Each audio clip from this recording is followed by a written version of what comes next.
this is so interesting, the Nick Woltemade story, because I think came the transfer, although there is this parallel of Bayern Munich and the interest and their unwillingness to pay the transfer fee in this case, in the negotiations for VfB Stuttgart, VfB Stuttgart, of course, drawing a line in the sand that Newcastle were ultimately willing to walk past and beyond it. The transfer fee has been reported as 75 million, rising all the way to 85 million euros. I have it from sources that it is just 85 million euros. I know different clubs will tell you different things to suit their interest. It is what it is.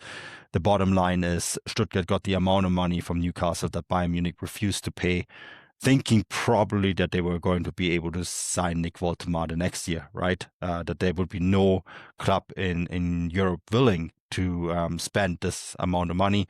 To quote a former Bayern Munich CEO in Karl-Heinz Rummenigge, Stuttgart were, quote unquote, lucky that they found an idiot to pay that sort of money. You can translate that also as fool, whatever. And he weakened that statement by putting it, quote unquote. It is quite a hard statement. Otherwise, he was very political about it by trying to soften his statement, but we all know what he means. At the end of the day, I said that at the time. You said it at the time when we reported about Woltemade, that we were both of the opinion that he would be worth that sort of money, that the Newcastle paid, in my opinion, market value for him, because of the other transfers that were going on in world football around him, right? And there's a lot of factors that play into this. I mean, we mentioned on the show earlier that we did on Fluent with that Liverpool paid 145 million, 47 million, whatever the conversion is to euros for Alexander Isak. So it wasn't like Newcastle had not only the money, but they also had the need to sign someone like Nick Woltemade. So Bayern Munich didn't end up getting him. But I think the interesting parallel is that this was also a player that they really wanted. They ultimately opted not to sign him. Stuttgart then thought, okay, we're going to keep the player until things changed rapidly, and Newcastle United offered them the money that they wanted for the player, and they sold the player. They have since replaced him. We've spoken in the main show about El Khanous and his impact and the way he's playing, and they found a way to make it all work. But it was a far more, where the Wirtz transfer was far more designed. There was several suitors that gave PowerPoint presentations that told him how they would fit in their respective systems. We spoke in great length for how Company had a PowerPoint presentation, how Anne Slot had one, how they both showed Wirtz and his family how they would integrate him into the system. It was far more clear-cut in this case, right? Bayern Munich were like, oh, okay, we didn't land Wirtz, so we need to sign someone else, and didn't want to pay in the end. And then Newcastle were like, holy crap, we were going to lose our best player. We have to find a replacement. Who are the players with the same or similar underlying stats? There's two of them. There's Hugo Ekitike. There's Nick Woltemade. Hugo went up to go into Liverpool. I reported this at the time for Transfermarkt. They both had offers accepted. Eintracht Frankfurt took on the behest of Ekitike, who wanted only go to Liverpool. They took Liverpool's offer. So they needed to find someone else. You go under the underlying stats, the profile of the player, etc. It was very much clear cut that Nick Woltemade would be the best suited player to replace Alexander Isak. So it wasn't like, weeks and months and etc. of, a few years ago, there was a famous basketball player, Kawhi Leonard, who they adopted the decision, right? Because he flew to different NBA cities and they gave him presentations and made him deals. And now, of course, he's in the news because the team that he ended up with, the Clippers, probably paid him too much salary to circumnavigate the laws. My point is, the Wirtz thing felt the same way. There was a decision to be made on which club he would ultimately go. He would visit different clubs. He had a big decision to make.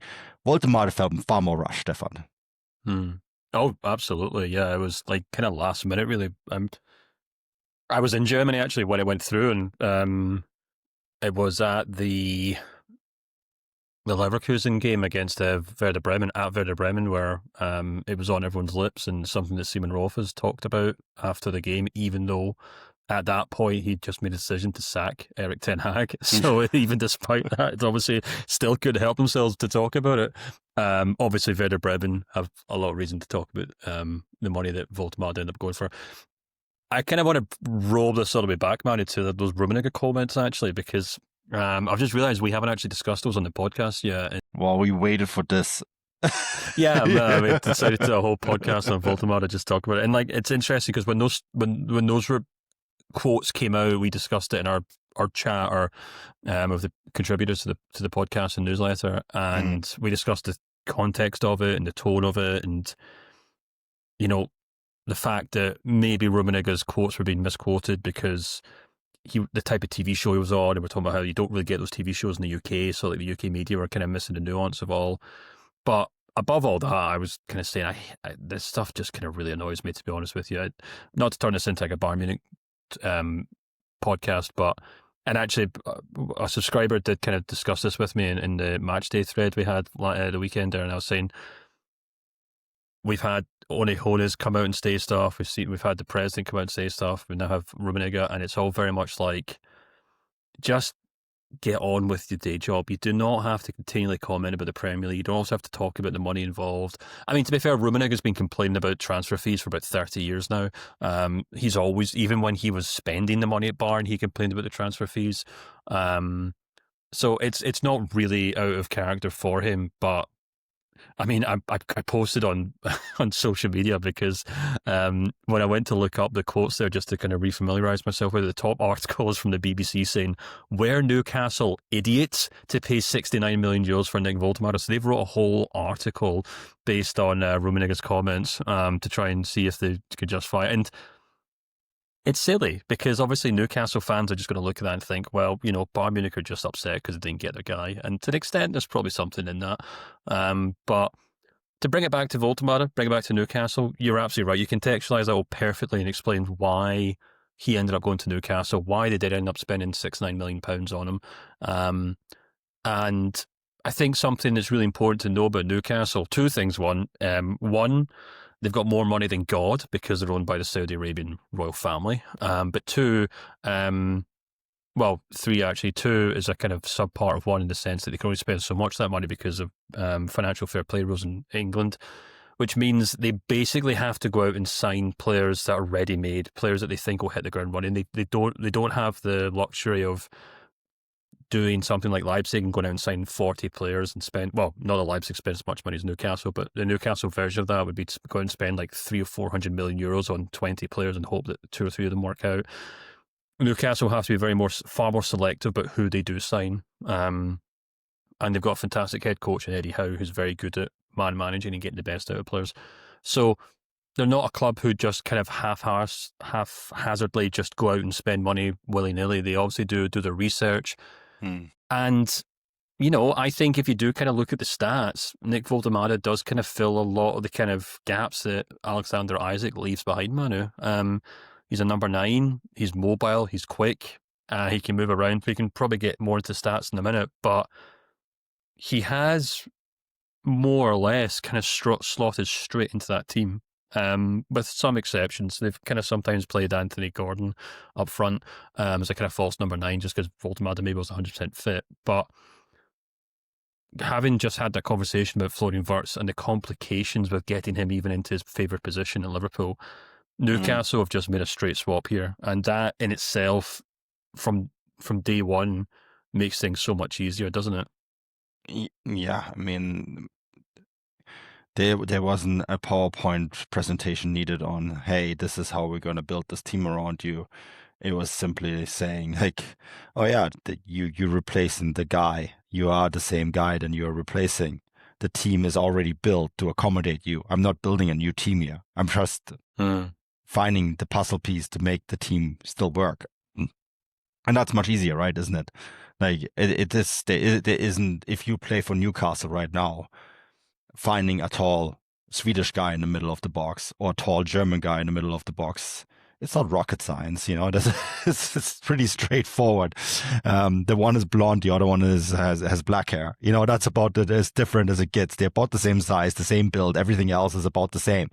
So, you're just looking for a different beacon now. But yeah, it's a much easier, straightforward process. And that makes the transition, I think, a lot easier. 3 goals in his first 4 Premier League games. He scored in the Champions League as well. He fits so well in that system, because of course it's built around him, but he does have a natural physicality about him. In the game against Arsenal, I think, can't remember who the Arsenal defender was, but as he was going and breaking through the Arsenal defense, he got literally punched in the face by an Arsenal defender, and rather than dropping to the ground, he just kept going and scoring, right? And so, these are the differences in his play. He does fit the style of football in the Premier League really well, because he is a player. And I think this is really important, like when he played for Stuttgart, we often characterized him as a number 9. We said he could play on the wing, he could play as a number 10, he could do all these things. But really what it kind of morphed into at Newcastle, it is what's the best way of saying it? If he was a midfielder, I would say a box-to-box midfielder, but he's kind of like a into the box striker, right? Because he can break through these defensive lines really well using his physicality. In German football, you need the finesse sometimes a little bit more. You need his ability to be in the tight spaces, but he can just break through defensive lines. And in the Premier League, where so many teams play far more defensively and far more physical in defense, these attributes just are very well suited. And it's also a style of play. And this is also, I think, really fascinating, because at Stuttgart, it's a team that plays very kind of technical football, but also it's a team that is literally owned by 2 car factories, right? Porsche and Mercedes, and the workers and the factories are around the stadium. They're both right next to the stadium. Cannstatt is very much a working class part of Stuttgart, and so these attributes, like beautiful football is necessary, but there's also a toughness about the place. And Stuttgart is a very different city than Newcastle. I'm not saying one is better than the other. It's just culturally it's very different. One has literally wine mountains within the city border, and the other one is, in northern England and very tough. But, the clubs have a very similar culture. And I think that also helps him. He is already used to that culture and the way of playing football. And the other thing is, I think actually that Eddie Howe and Sebastian Hoeneß are very similar coaches. Yeah, they are. They're very kind of hands-on, very kind of man management specific, aren't they? Mm-hmm. And you make a really good point. I think that's kind of what's made Woltemade so successful. Well, so far in Newcastle, we can't really kind of chalk it all up just yet. You never know what will happen. But I think there's kind of 2 things about his game that really intrigue me about Newcastle, and I think why he's slotted in so well in English football. The first one is just that he's a big physical guy. He's a battering ram. We talked about how Florian Wirtz is going to have to adapt to English football. From the get-go, Woltemade has kind of stepped into that Newcastle team. I've seen so many people saying he looks like a classic kind of English Premier League striker for Newcastle. He looks like Alan Shearer. He looks like some of the guys of the past in the sense that he's just a big guy up front. And what's really interesting is if you look at the main difference I've noticed between his stats from last season at Stuttgart and this season at Newcastle is that he's winning a lot more headers at Newcastle because they're just firing the ball up to him a lot more. And what that says about English football and the difference between English and German football is I'm sure people can draw their own conclusions, but that might seem a bit rudimentary or a bit kind of straightforward, but it's something that he offers that Alexander Isak didn't really offer. So from the very start, he's got that in his wheelhouse that Isak didn't really have. Not that Isak isn't a good striker or physical and can win headers, but Woltemade is a giant. He's an absolute giant. I think his first goal actually was a header, and like he's towering. It was against Arsenal, maybe, I can't remember. He's absolutely towering over the defender, and that's the way. And obviously Newcastle have been like, right, we didn't sign him as a target man, but he can do that, and it's obviously been very, very useful. But I think the other thing, and you kind of touched on it as well, is that because the way he came through at Werder Bremen, but the way that he kind of burst onto the scene at Stuttgart wasn't as a target man. It wasn't as a penalty box striker. It was as a guy who can run with the ball, who can dribble by people. the whole Nick Woltemade thing was obviously a big aspect to his kind of character and his profile. And yeah, it's maybe a bit overdone. He's not Messi. He's not, classic Ronaldo. He's not going to run by 4 or 5 players, but he can run with the ball. He can dribble by players, and that means he can also play outside the box, as you touched on there, which I think is so crucial, because I was watching Newcastle against Nottingham Forest this weekend, and if you look at Voldemade's, where he touches the ball outside the box, which I've got open in front of me, his key position actually in that team is almost as a kind of number 10 or inside right, off the right-hand wing, and obviously he was playing up front, but he's coming deep, he's dropping deep, he's picking up the ball, he's running with it. And I thought it was quite interesting that Bruno Guimaraes, the Brazilian midfielder, was asked about him after the match. What he thought of Nick Woltemade, and he's very polite. He's like, oh yeah, of course, a great player, great teammate, great time at the club. But the thing that he really said was, I love that he comes deep for the ball. He comes to me to get the ball off the midfield. And he said that kind of classic cliche, he's great with the ball at his feet for a big man, like that kind of classic stuff. But it's true with Woltemade. It absolutely is true. He's a guy that you can stick in the box and swing crosses into all day, but he's also a guy that can come deep, pick up the ball, run past the fullback and create chances for other players. And I think that's really, really interesting, because Newcastle obviously signed him because he can score goals like Alexander Isak. They signed him because he can create chances like Alexander Isak in terms of build-up play, coming deep, set up chances. But he also has that other dimension where he's very physical, very big guy, and he can play as a battering ram in the penalty box if called upon, which isn't really something that Isak really had. So in a sense, he could actually prove to be actually a better striker than Isak. Whether he does or doesn't is obviously, we have to be seen. But at this moment in time, Manu, his adaptability and the skills that he has means that he's been able to kind of be used all over the pitch, really. Well, not really over the pitch, but he's been able to adapt to the formations and the opponents that Newcastle are playing. And he's just proved to be a really useful player for Eddie Howe's side so far.